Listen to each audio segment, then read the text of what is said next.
কলকাতার J N রায় হাসপাতালের পর বাংলাদেশিদের জন্য বন্ধ হল ত্রিপুরা রাজ্যের হোটেল। ভারতের ত্রিপুরা রাজ্যের সব হোটেল বাংলাদেশি নাগরিকদের জন্য সাময়িকভাবে বন্ধ রাখার সিদ্ধান্ত নেওয়া হয়েছে।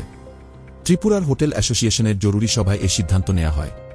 ত্রিপুরার সংবাদ মাধ্যম জাগরণ ত্রিপুরা জানিয়েছে, বাংলাদেশে হিন্দুদের উপর কথিত নির্যাতন এবং বাংলাদেশে ভারতের জাতীয় পতাকার অবমাননার প্রতিবাদে এই কঠোর পদক্ষেপ নিতে বাধ্য হয়েছে হোটেল অ্যাসোসিয়েশন।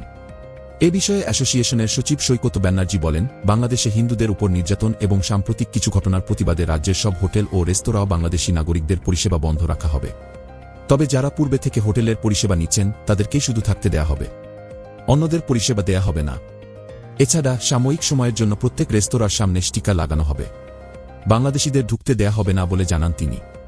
এর আগে কলকাতা জে এন রায় নামে বেসরকারি একটি হাসপাতাল সম্প্রতি ঘোষণা করেছে যে তারা বাংলাদেশি রোগীদের আর চিকিৎসা সেবা দেবে না।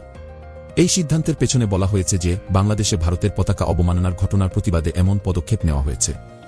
হাসপাতালটি অন্য হাসপাতালগুলোকেও একই সিদ্ধান্ত নিতে আহ্বান জানিয়েছে।